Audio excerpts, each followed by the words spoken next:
Et c'est parti.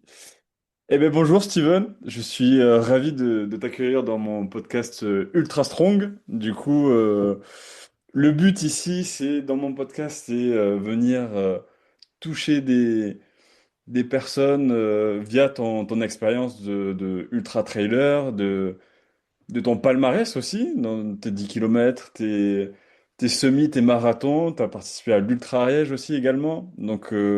J'ai envie que tu nous racontes tout ça dans ce podcast et aussi d'en revenir sur l'Ultra Ariège que je participe moi-même d'ici 2 mois. Donc je te laisse te présenter. Comment tu en es venu dans ce monde du trail? Tu viens d'où? T'habites où? Je te laisse. Bonjour, merci de m'accueillir dans ce podcast que je suis ravi de découvrir avec toi. Moi, c'est Steven Calvez, que je suis breton, installé maintenant depuis 20 ans à Paris. Pas forcément le meilleur terrain pour pratiquer le trail, mais on fait avec. Voilà, adepte de la course dans son intégralité, que ce soit sur route, c'est par là où j'ai vraiment commencé, sur chemin, en montagne, C'était il y a en combien de fait, temps trouver sur route? le- T'as commencé Pardon? t'as commencé il y a combien de temps la course? En fait, moi, à la base, j'étais pongiste, donc je faisais du tennis de table. D'ailleurs, à Montpellier, il y a quand même Oui. une bonne référence en tennis de table. Du coup, dans le cadre de ma préparation physique au tennis de table, j'ai toujours fait de la course à pied. C'est quelque chose qui me plaisait, mais j'avais jamais vraiment, je m'étais jamais vraiment dit que je pouvais faire de la course à pied, notamment parce que j'étais asthmatique depuis tout petit. Et même si mon allergologue qui me suivait quand j'étais jeune était marathonienne, elle m'a toujours encouragé à faire de l'activité physique. Et c'est vrai que la course était un exercice qui était parfois un peu difficile au niveau du souffle. Donc j'en faisais vraiment pour de l'échauffement, pour de l'entretien physique, mais sans participer forcément à des épreuves. J'avais fait quelques petits 10 kilomètres, tout ça, par-ci par-là, mais jamais très sérieusement. Et puis, en arrivant à Paris, je suis tombé sur des copains qui couraient aussi, et qui, notamment un ami, David, pour ne pas le nommer, qui courait régulièrement tout en faisant du tennis de table avec moi. Et puis, un jour, il s'est dit, tiens, on pourrait faire une course, tout ça. Et puis, on est parti sur un semi. On avait fait les 20 km de Paris. Et puis est venue l'idée, voilà, au bout d'un an ou 2 ans de pratique, de tenter l'aventure marathon. Et le début de la course à pied, vraiment pour moi, ça a été ce premier marathon parce que ça a été vraiment une épreuve, voilà, c'est une épreuve d'endurance qui est pas anodine et qui marque. Je pense que ça peut être tout bon, tout mauvais. En tout cas, pour moi, ça a été tout bon parce que j'ai ressenti des sensations incroyables au cours de cette course. Ça a été dur, ça a été, voilà, mais on passe par tous les étapes, mais en même temps, je crois que ça m'a plu. Et ça, c'était en 2010, donc ça fait 15 ans. Voilà. Et puis depuis, j'ai fait, voilà, j'en suis à 20 marathons officiels et puis quelques courses autres formats plus trail qui de plus en voilà, de différentes longueurs, mais en tout cas en tout cas dans un univers de course qui est assez global. J'aime bien ne pas me cantonner forcément à un format et je touche un peu à tout. Ah ouais, je vois ça, mais du coup, t'as une sacrée expérience, parce que moi, ça fait même pas 2 ans, tu vois. 2 ans et je me lance Ouais. déjà dans des ultras, tu vois. Après, moi, Ouais, non, mais après, je pense que l'idée, enfin, moi j'aime bien, c'est vrai, quand les gens me demandent comment il faut faire pour commencer, tout ça, je pense qu'il faut se sentir déjà soi dans sa pratique. Après, il y a quand même l'idée de la progressivité, notamment pour des gens qui ont peut-être pas un parcours aussi sportif que toi, parce que tu pars pas de zéro en termes de capacité physique. Donc ça joue quand même beaucoup. Et après, il y a voilà, cette idée de prendre le temps de progresser, mais aussi de sentir d'aller vers ses envies, tout en respectant évidemment son corps et ses capacités physiques, parce que c'est quand même des sports qui sont pas anodins et qui sont assez traumatisants. Donc il faut faire attention et veiller à ne pas brûler les étapes trop tôt. c'est vrai, t'as raison. Mais moi, Moi, dans ma préparation, quand j'ai voulu faire le 100 km en 6 mois, du coup, je t'ai dit en off que j'avais acheté des sandales pour me préparer. Oui, Et du coup, j'y allais de manière progressive. De toute façon, c'est la meilleure des manières bien sûr. pour attaquer. Et il y a parfois où j'y suis allé un peu trop costaud. J'ai pas assez bien respecté cette notion de progressivité. J'ai beau être préparateur physique, mais on fait tous des erreurs, tu vois. Et c'est comme ça qu'on apprend Oui, encore mieux. Et, bien euh, sûr. et du coup, en fait, j'ai pu observer que ma morphologie de mon pied a complètement changé. J'avais une douleur pendant 2 semaines d'un pied. Ensuite, c'est parti. Ensuite, de l'autre, pareil, 2 semaines. Après, c'est parti. Et après, plein balle. Ça allait mieux, tu vois. Mais, euh, C'est ça. mais complètement, faut bien respecter cette notion de progressivité. Et tu as tout à fait raison par rapport à ça. Mais je voulais en revenir sur, du coup, qu'est-ce qui t'anime dans ce sport le plus, finalement? C'est les sensations, c'est Ouais, ça? Dépassement? ouais, il y a le côté un peu, bon, au au niveau individuel, je trouve qu'il y a cette notion de dépassement, dépassement de soi. C'est pour ça que je suis allé, voilà, moi je me considère, quand on me dit, mais du coup, t'es quoi? Je suis pas forcément dans une case, mais si on devait me mettre dans une case, moi je suis plutôt marathonien. Maintenant, c'est vrai que je glisse vers le trail, voire l'ultra trail. Et l'idée, c'est vraiment d'aller chercher voilà, un dépassement de soi-même, physique, mental.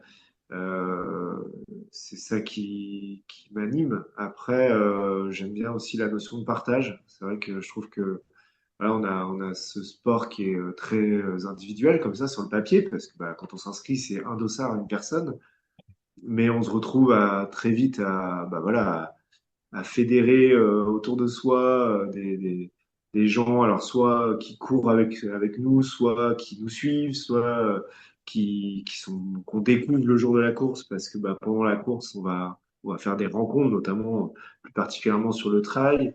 Et puis ça m'a ouvert voilà, tout un univers de gens que j'aurais pas forcément connus autrement que par ce sport, parce que bah, on partage la même passion et c'est ce qui rend ce sport voilà, aussi fort, c'est qu'on est maintenant extrêmement nombreux à le pratiquer, Bon. du coureur amateur qui fait 10 km chaque semaine à l'ultra trailer qui fait 600 bornes par mois. Enfin, je veux dire, chacun a sa façon de pratiquer ce sport, mais en même temps, à chaque fois quand on en parle, on sent qu'il y a cette même passion qui nous rassemble et c'est ça qui est chouette. Donc moi j'aime beaucoup ça, cet univers de la course. Je trouve que c'est un bel univers dans lequel je me suis bien épanoui en tant que coureur, mais aussi en tant que personne. C'est vrai que c'est très convivial, je te rejoins dessus, c'est vrai que tu prends du plaisir. Et puis, quand tu discutes pendant un trail, ou peut-être, moi je connais pas trop la course à pied, enfin, j'ai jamais fait de marathon, de compétition, mais je sais que pendant le trail, enfin, tu tapes des échanges et puis tu vois pas le temps passer, les kilomètres, tu les vois pas passer, tu sens même plus la douleur. Donc, ouais, c'est vrai que tu. Et puis même, tu prends des photos avec les gens, enfin, c'est super, ouais, c'est vrai que c'est Oui, c'est ça. des beaux Ouais, il y a souvenirs. vraiment cette notion de partage et d'envie d'avancer ensemble dans un même but en fait. Donc c'est plutôt chouette. Surtout bah moi voilà moi qui vis maintenant en ville à Paris, dans une ville qui a quand même qui est assez impersonnelle à certains moments. C'est pas toujours le cas heureusement, mais bah, se retrouver à aller courir dans la montagne de temps en temps avec d'autres personnes, c'est assez ressourçant et ça fait du bien. C'est clair.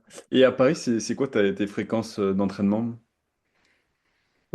Ça va vraiment dépendre des moments où je suis en prépa ou pas. Après, voilà, quand je suis en prépa type marathon ou ultra, j'essaye en général d'être sur des volumes à peu près de 100 km par semaine. Ok. Pour voilà, entre 80 et 100. Après, ça dépend aussi de la vie personnelle. Moi, j'ai deux enfants, une semaine sur deux, en garde alternée. Donc, voilà, quand ils sont là, on essaye de privilégier et avoir du temps avec eux. Mais, euh, mais voilà, c'est à peu près le volume d'entraînement que j'ai quand je suis dans une prépa importante. J'essaye de me fixer cette barre-là. Après, au-delà, ça devient compliqué en gestion du temps parce que il y a le travail, il y a la famille. Il faut pouvoir être disponible pour, pour pas faire non plus. J'ai jamais voulu moi sacrifier tout mon univers à la course à pied. Ok. C'est quelque chose que j'essaie d'éviter. J'ai pu à un moment donné peut-être exagérer un peu à ce niveau-là, mais j'essaie toujours de garder un équilibre entre tous les domaines pour ne pas que ça devienne non plus trop envahissant. Et simplement voilà faire le minimum pour pouvoir être prêt le jour J selon l'objectif que je me suis fixé quoi. Parfait, tu as répondu à une de mes questions que je voulais te poser, si tu arrivé à obtenir un bon équilibre vie pro, vie perso, en faisant un trail, un ultra-trail, un marathon. Ouais. Ouais, c'est vrai que Bah oui, oui. C'est une question d'organisation en fait. C'est vrai que il y a souvent c'est quelque chose qui revient assez souvent dans mon entourage, des amis, des connaissances qui s'intéressent à voilà mon parcours, à ce que je fais. C'est toujours mais moi j'essaie de courir, mais j'ai du mal avec des enfants, avec et c'est vrai que c'est pas évident. Déjà, ça va dépendre vraiment de son cadre de vie, de son travail, évidemment. Alors, moi, je suis professeur des écoles, donc j'ai des horaires qui me permettent d'avoir du temps en fin de journée. On finit pas très tard le soir, donc c'est plutôt, voilà, j'ai de l'expérience, donc j'ai un peu moins de travail à la maison aussi avec ce bagage-là que j'ai dans ce métier. Et puis après, bah, c'est vraiment une question d'organisation. C'est-à-dire que moi, si on a une semaine où je sais que je vais y avoir une semaine d'entraînement un peu chargée, j'essaie d'anticiper toute la semaine avant. Par exemple, le dimanche, souvent, je me fais mon plan d'entraînement pour la semaine. Et je me dis, bah voilà, tel jour, je vais pouvoir passer telle sortie parce que les enfants seront encore à l'école. Après, le mercredi, je vais faire ci, le samedi, je vais faire ci. Enfin, voilà, je prépare mon plan. Après, il peut y avoir des aléas, évidemment, dans la semaine. Mais globalement, j'essaie de me tenir à ça en me disant, bah voilà, tu as prévu tes 100 kilomètres sur la semaine, sur 5 ou 6 sorties, et essayer de se tenir à ça, je pense que l'organisation, c'est la clé parce que une fois qu'on est pris dans la semaine, qu'on n'a pas pris ce temps de préparer son emploi du temps de course finalement, qu'on cale en parallèle avec l'emploi du temps familial et de travail, et ben ça permet justement enfin ça, le fait de pas le faire, ça, c'est facile de se dire ah bah non mais là je suis fatigué, je vais pas faire cette sortie parce que bon voilà, on trouve toujours des prétextes. Alors que là je sais que moi, en tout cas dans mon mode de fonctionnement à moi, quand je le prépare en amont voilà, j'essaye de m'y tenir. Alors après, il peut y avoir vraiment quelque chose qui empêche de le faire, mais j'essaye de me tenir à ce que je me suis fixé le dimanche pour la semaine. Et au moins, à la fin de la semaine, bah voilà, l'entraînement est fait. Et puis, j'ai réussi à peu près à jumeler tous les éléments de ma vie. ok, donc tu es ton propre coach finalement. T'as pas de coach, de préparateur physique. Non, moi, j'ai jamais eu de coach. Voilà, je suis un peu, je me suis toujours entraîné. Tout Autodidactement. ça, gens autodidacte par rapport à ça. Alors j'ai fait énormément de conneries, hein, on va pas se mentir. Voilà, j'ai fait du grand n'importe quoi à certains moments. Aujourd'hui, j'arrive un peu plus à y voir clair dans ce qui me correspond en fait. Je pense que l'idée, c'est de trouver les préparations et le mode de fonctionnement et d'entraînement qui nous correspond à nous, physiologiquement, physiquement, et puis même dans l'espace-temps dont on dispose. Après, je suis persuadé que avoir un coach, c'est vraiment l'idéal parce que ça permet justement de construire des séances un peu plus réfléchies. Mais Charge mentale aussi, ouais. oui, oui, c'est ça. Et puis d'avoir une progression plus rapide, je pense. Mais voilà, c'est vrai que les coachs à distance, ça n'existait pas trop quand j'ai commencé. Et puis voilà, bon, c'est un budget aussi, hein, mine de rien. C'est vrai que ça a un coût, donc j'essaie toujours de faire en sorte que ce sport qui est censé être un sport assez noble parce qu'il n'y a pas trop, voilà, justement, il n'y a pas trop d'argent normalement à investir. En fait, on se rend compte que bah, si on commence entre l'équipement, les différents dossards aujourd'hui qui sont de plus en plus chers, si on commence à avoir le coach à côté, etc., c'est vite un budget. Donc, une nouvelle fois, il faut réussir à garder l'équilibre pour que ça empiète pas trop non plus sur le budget familial, quoi. C'est vrai, avec. Mais en fait, l'idée du club, moi, me séduirait plus que le coach individuel. C'est quelque chose qui me plairait. Maintenant, juste comme voilà, j'ai des contraintes horaires une semaine sur deux qui font que je pourrais pas être disponible totalement pour m'investir dans le club. Pour l'instant, je le fais pas, mais je pense que c'est quelque chose quand les enfants seront un peu plus grands qui pourrait m'intéresser parce que je pourrais y trouver justement l'intérêt d'un coach de club et puis le partage avec des gens un peu plus régulièrement, quoi. Bien sûr. Oui, oui, tout à fait. Mais je comprends, ouais. Tu vas en fait plus au feeling, aux sensations, et t'écoutes ton corps finalement. J'essaye. Après, voilà, des fois, de rien, même quand la séance elle est prévue et que je suis un peu dans le dur, j'y vais quand même. C'est peut-être des fois, peut-être que le coach justement il dirait, bah non, celle-là tu peux la réduire parce que si tu te sens fatigué, tout ça. J'avoue que des fois, je suis pas toujours très raisonnable, mais en vieillissant, là, voilà, moi, j'ai 41 ans, hein, donc il faut aussi s'écouter davantage parce que bah, on voit bien que le corps s'use. Ce sont des pratiques qui restent traumatisantes pour le corps, donc il faut faire attention. Et j'essaye de me laisser, peut-être que je vois, par exemple, cette année, par rapport à l'année dernière, où j'ai fait une grosse année d'entraînement et de course. Cette année, voilà, je me laisse plus de temps entre les courses pour récupérer. Je coupe vraiment, je fais des vraies coupures. Voilà, donc j'essaye d'adapter par rapport à ça. Ok. Et tu gères bien ton alimentation? Ça, c'est peut-être le point sur lequel j'ai le moins de... Enfin, j'ai plus de mal. J'ai plus de mal parce que voilà, j'essaye de bien me nourrir, mais là-dessus, c'est un domaine que j'ai moins exploré, on va dire. Bon, globalement, je sais à peu près ce qu'il faudrait faire, hein, mais je prends pas forcément le temps. Et même si avant les courses, je fais en sorte d'être raisonnable, d'avoir une alimentation qui va me permettre d'être en forme le jour J.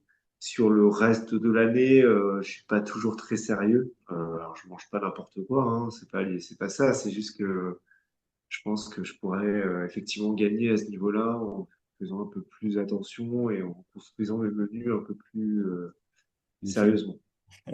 Voilà.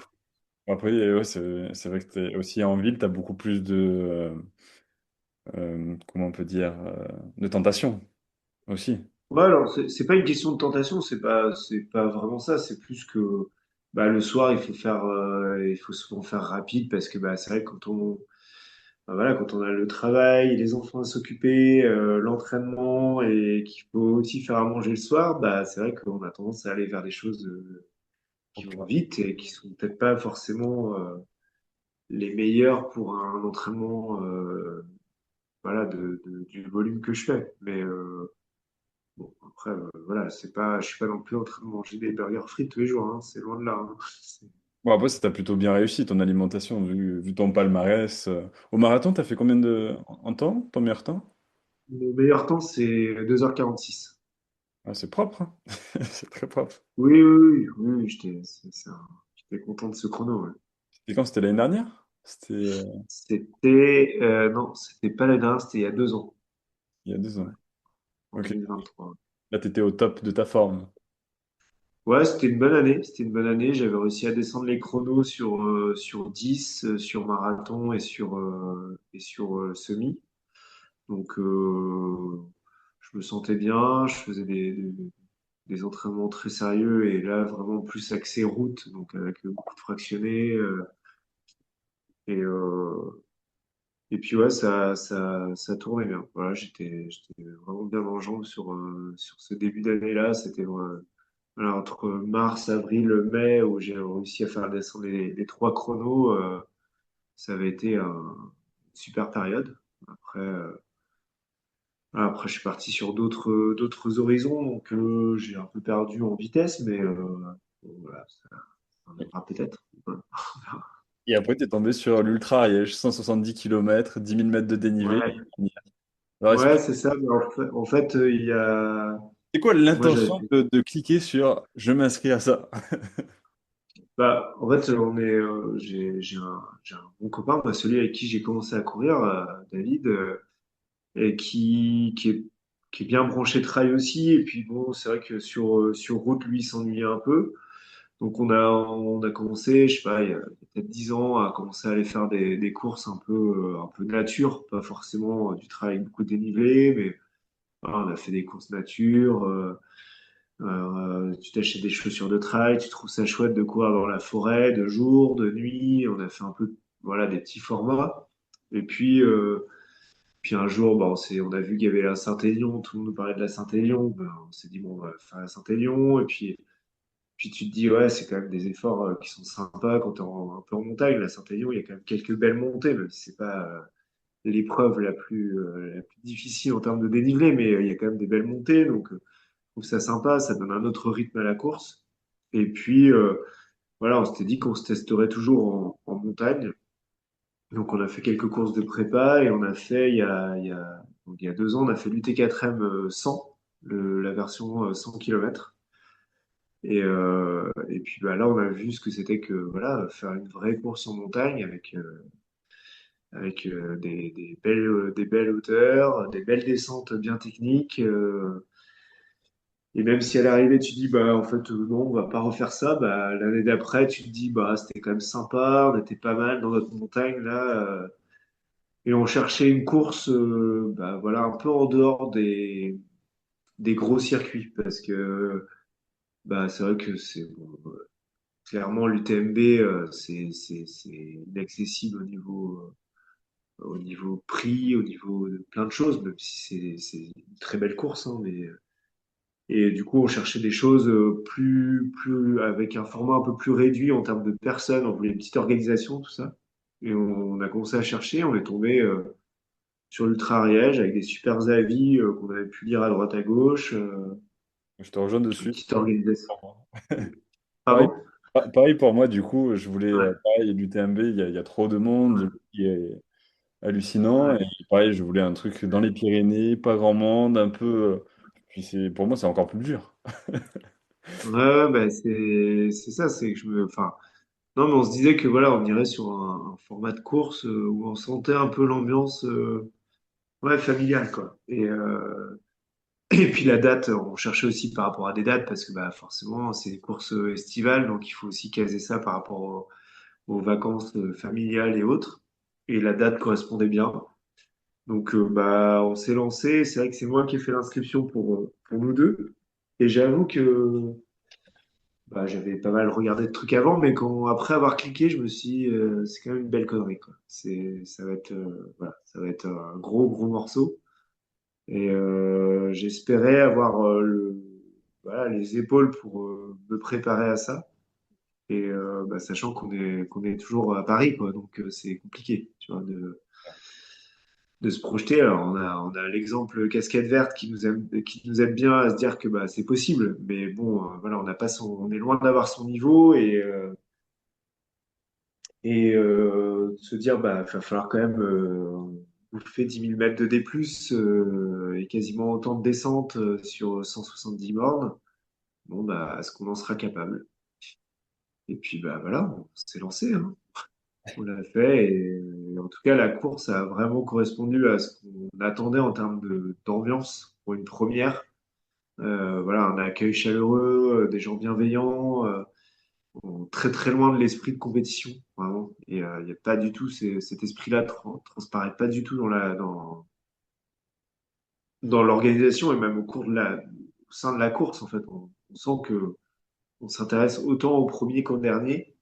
Et, et puis des gens vraiment hyper accueillants, aux petits soins tout du long, et ça joue beaucoup, je pense, parce que bah, on passe par des très hauts et puis des très bas aussi sur ce genre d'épreuve. Et dans les très bas, bah, être accompagné de gens, entouré de gens qui sont bienveillants et qui te disent que tu vas pouvoir le faire, que tu vas y arriver, qu'il faut pas abandonner, bah, ça pèse très lourd. Ça booste, ouais. Mais je te rejoins, Ouais. je reviens sur un truc que tu as dit et je me suis vu en toi quand j'ai fait mon 100 km l'année dernière. J'ai fait, mais c'est un truc de malade, je le referai plus jamais. Et pendant que je pense que c'était les 30, ouais, les 20 premiers kilomètres, je discutais avec une personne et il me disait, tu vas voir, tu vas tomber accro. Et moi je dis, mais t'es malade, c'est juste un défi personnel, c'est du dépassement. Et au final, tu prends goût, quoi. Parce que t'as tellement cette notion d'accomplissement à la fin, tu te sens tellement fier d'avoir fait ça, que en fait, C'est t'as ça. trop envie d'y aller, quoi. Ouais. Ouais, bah bah, je dirais que tout de suite après, tu te dis non, Ouais, on va éviter quand même. Mais oui, oui, il y a un truc, il y a un truc très fort qui se passe. Mais même au cours, je trouve que sur ce type de distance, moi je l'avais déjà vécu sur l'ultramarin, c'était mon premier ultra enfin, sur du plat du coup, parce que l'ultramarin c'est vraiment, il y a très peu de dénivelé, mais la distance est pas loin des 180. Et j'avais déjà vécu ça pendant la course, l'impression de vivre une petite vie en 48 heures, quoi. C'est-à-dire qu'en 2 jours, on vit, on passe par tous les moments, on a à la fois de la joie, de la peur, de l'appréhension, de la peine parfois, de la douleur. Il se passe tellement de choses que, oui, quand on récapitule tout ça et que on se remémore tout ça, on se dit, ouais, c'est quand même des belles aventures, donc ça vaut le coup de les vivre, quoi. ouais, c'est clair. Mais du coup, j'ai plein de questions à te poser, du coup, vu qu'on est sur l'ultra. Ouais. Euh, du coup, comment tu as géré l'effort durant toute l'épreuve? Est-ce que tu as fait des micro-siestes? Euh, Est-ce que à quoi tu pensais aussi pendant cette épreuve? Tu vois? Est-ce que tu avais des moments durs? Tu te rattachais à quoi? Euh, Explique-moi Ouais. ça. Bah, en fait, bah, déjà, on était vraiment deux à partir ensemble. Et je sais que voilà, l'idée, c'était vraiment qu'on reste ensemble. Et c'est ce qui a été le cas tout du long. Je pense que c'est surtout sur un premier, je pense que ça peut, c'est pas forcément une obligation parce que en plus sur la course, après, nous, on a fait plein de rencontres. Donc, même en s'inscrivant tout seul, on peut forcément trouver des compagnons de route assez facilement. Mais c'est vrai que c'est plus facile quand de base, on connaît la personne, on sait qu'on a à peu près le même niveau, qu'on a fait une préparation correcte tous les deux et qu'on va pouvoir se soutenir quand on se connaît depuis longtemps. C'est quand même quelque chose d'important. Et, et donc, bah, ça permet déjà dans les coups durs voilà, d'avoir quelqu'un sur qui se reposer. Euh, donc, bah, maintenant, il y a plein de moments de long silence, notamment pendant les nuits. Et bah, là, bah, on pense à plein de choses. Hein. Il y a pas, voilà, on pense un peu parfois. Il y a un côté un peu. Tu me parlais de tes préparations dans l'eau froide de méditation. Je pense qu'il y a un peu de ça, c'est-à-dire qu'on essaie de se plonger dans une bulle un peu méditative, de pensée plus ou moins positive quand ça va bien, et puis parfois négative quand on est un peu plus dans le dur. Euh, et c'est vrai que c'est réussir à trouver des petits refuges comme ça mentaux pour avancer et surtout bah, garder le cap de cette arrivée à aller chercher. C'est aussi ça, hein. C'est réussir à aller au bout et pour réussir à aller au bout, bah, faut perpétuellement pendant la course se convaincre qu'on va pouvoir le faire Ouais, et ouais. c'est pas toujours facile de trouver ces ressources-là. Persuadé. Et notamment, tu parlais des siestes. Moi, ce qui a été le plus difficile sur cette épreuve, c'est la gestion du sommeil. Vraiment. Ça a été très compliqué parce que bah, c'est une épreuve longue. Hein. Moi, j'ai bouclé en 50 heures, donc c'est quand même plus de 2 jours sur les sentiers. Et forcément, on s'était mis en tête qu'on allait se définir un plan par rapport au sommeil. Donc de se donner des endroits, typiquement les bases de vie, où on pouvait se reposer. Et en fait, ça a pas, en tout cas en ce qui me concerne, ça n'a pas du tout été une bonne stratégie parce que bah, la première base de vie, on s'arrête, on se change, moi je me suis douché, on prend un peu de temps pour, voilà, un peu comme si c'était, ça y est, la première grosse étape est passée, on fait un point d'étape à ce moment-là. Et en fait, le fait bah, de se doucher, de manger, j'étais passé un peu aux soins au niveau des pieds, je commençais à avoir des petits bobos, donc j'étais passé aux soins. On se retrouve ensuite dans une tente militaire à l'extérieur, donc déjà on est en pleine nuit, il fait frais. Et puis, il y a beaucoup de mouvements parce que bah, les gens se posent dans des lits de camp, mais du coup, ils s'autorisent des siestes de 20, 30 minutes et ils mettent des réveils, donc ça sonne tout le temps. En fait, c'est juste, enfin, moi, j'ai pas du tout réussi à dormir et j'ai perdu du temps sur ma course finalement. Parce que, en plus, on se frustre, on se dit, bah si, il faut que je me repose et puis on n'y arrive pas parce que c'est pas le bon moment. Et, et donc, bah, en fait, ce qui a fonctionné, c'est la sieste au moment où le sommeil était là, quoi. Ok, ouais. Sans C'était, par rapport. donc c'est vraiment trouver un endroit, se poser. Moi j'ai fait 5 minutes à chaque fois. Voilà. C'est Ok. très court, Ça suffit, tu mais penses? Ça t'a fait du bien? bah, moi, ça a suffi. Après, voilà, je pense que chacun est différent. En tout cas, moi, de toute façon, il y a eu un moment où, en fait, je tombais. Donc, je me suis dit, bah, ça sert à rien. Ça devenait dangereux. Donc, pose-toi. Je me suis mis dans un coin, allongé sur mon sac de trail. Et puis, vraiment, je me suis vraiment réveillé, je crois, entre 5 et 10 minutes tout seul. Et bon, j'avais mon pote qui était là, qui lui dormait pas, donc de toute façon, il m'aurait réveillé, mais je me suis vraiment réveillé tout seul. Je me suis levé, j'ai mangé un truc et j'ai dit, allez, on repart. Hop. Et j'ai fait ça deux, trois fois. Et ça a été beaucoup plus bénéfique que ces moments où on s'imposait un peu de dormir. On a fait ça sur les deux bases de vie et c'est vrai que c'était pas forcément l'idéal, en fait, parce qu'on n'y arrivait pas, en fait. C'était pas le bon moment, quoi. Ouais, ouais. Je... Et sur une course, autant bah, quand c'est le moment, quand on est chez soi, bon, bah, on se dit de toute façon, si c'est l'heure de dormir, donc on va dormir. Mais sur une course où il y a quand même un chrono, hein, quelque part, qui tourne, bah, même si on joue pas la gagne, faut mieux éviter de perdre des minutes inutiles